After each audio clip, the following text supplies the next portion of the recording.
احمد اللي كلمنا ذي اللي يأتون، اللي ركبوا المره الاولى يأتون يجي يشوفوا له، واشوف بعدين اذا ما ضبط مضبوط عني اكلمك تيجي بعد بكره تغيروه مره واحده، لانه اخاف ياخذوا الهواء يضربوه على احد السيارات ولا ناس الحين في هواء قوي.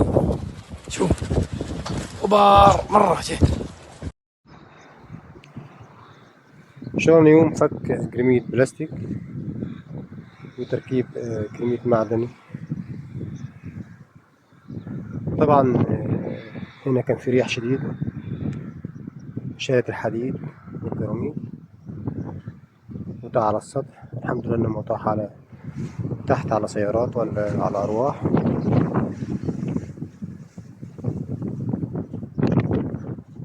هنفك الجنب ده، هو طبعا 3 أطراف طاروا، ده جهاز الطرف هنفكه وهنطلع الحديد اللي هو الشبكة اللي تحت، وبعد كده نلحم فيها ديكور خارجي ونطلع لها مبسط عشان نلحم الشبكة اللي فوق. طبعا ده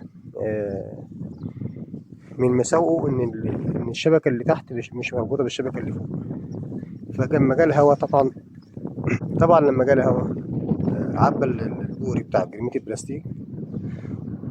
طبعا فيه فضاوة شوية بين الحديد والعازل المائي.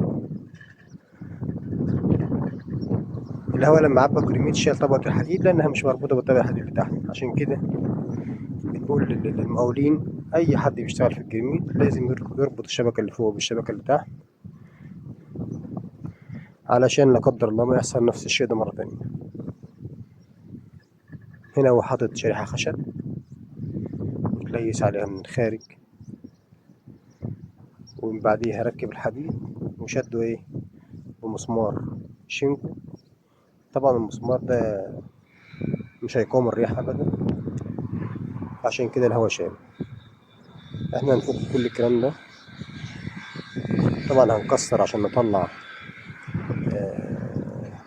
حديد نلحمه في الشبكة اللي فوق. فطبعا التكسير ده مش هينفع يتليس مرة تانية، فهنعمله ديكور خارجي بحيث ان احنا نخفي التكسير اللي احنا سويناه يكون شكل جمالي افضل، ونربط الشبكة اللي تحت بالشبكة اللي فوق علشان نضمن ان الهواء ما يسوي فيه نفس الشيء.